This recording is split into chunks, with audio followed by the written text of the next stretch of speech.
1992 and I'm in southwest Queensland. I'm following a mob of 400 or 500 merinos along a fence line outback Australia. It's hot. I send my dog around the outside of them and I pull over under a bit of scrub, a bit of mulga. And it's so hot, and I daydream the Cunnamulla pub. And I daydream so far inside it I can feel my hand around a cold beer. I can hear my mate Haiti racking up the pool balls. And if I glance to the left, I can just about see Michelle Tully in that short orange skirt. My radio barks to life, and it's Ray Avery, the station manager, asking where I am. And I'm about half a kilometre from the road gate. And he asks me why I didn't put the sheep through the gate about a kilometre behind me. The one with the unmissable 10-foot high posts. The one he told me to put them through. And I tell him I didn't see the gate. And he says a lot of nothing for a very long time.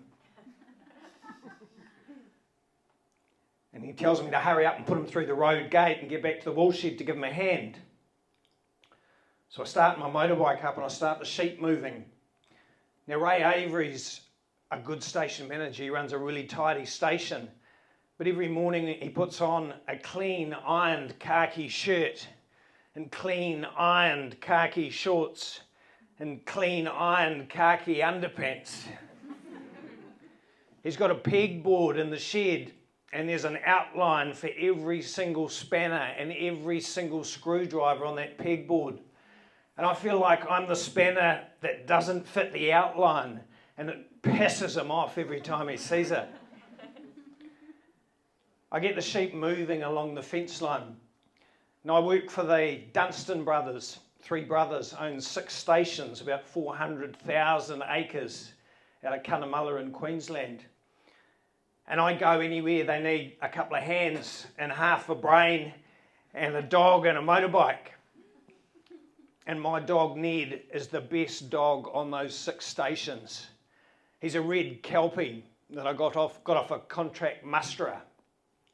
And he loves to cast out wide and sprint to the front of the mob. And he loves to hold them with a hard eye and pad in with feet soft as mud. He'll jump up on the back of the sheep if I asked him to, and he loves to jump up on the back of my motorbike and push his head in for a pat. And whichever one of those 6 stations I'm on, Ned's always there.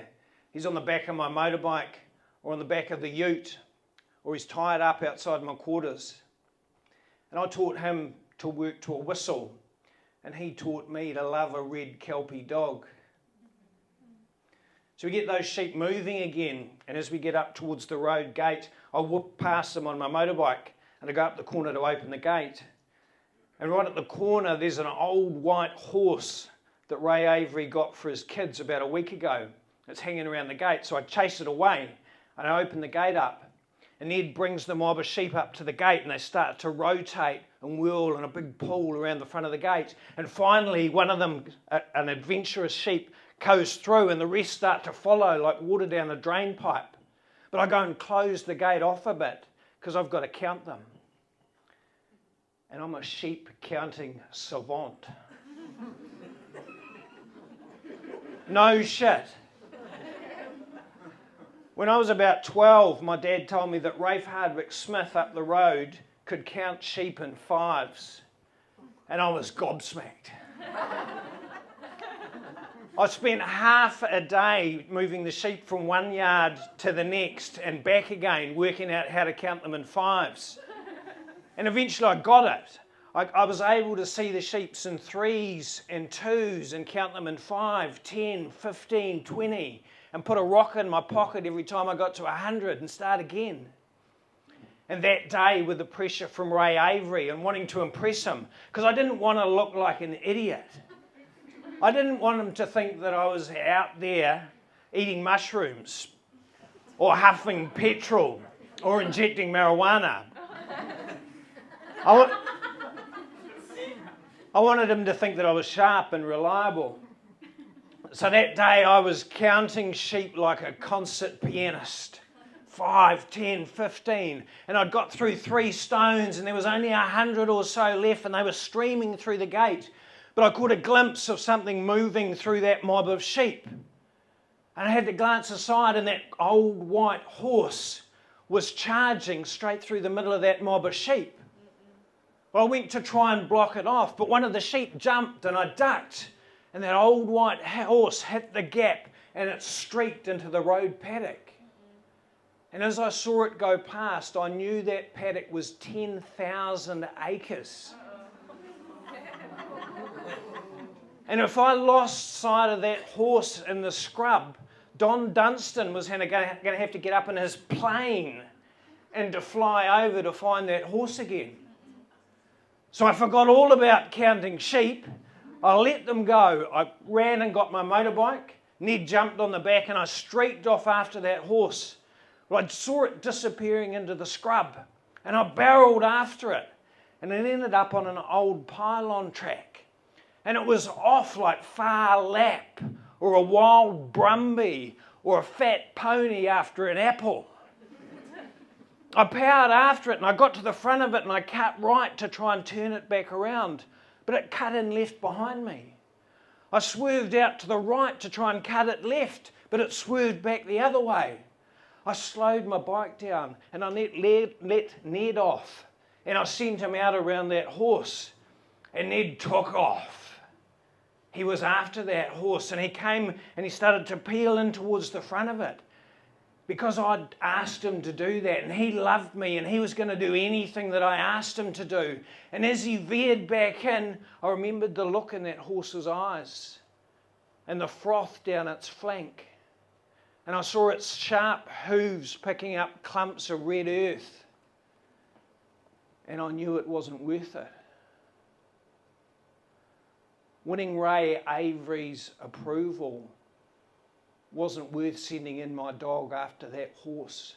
And I stopped and whistled and called him back, but I was too late.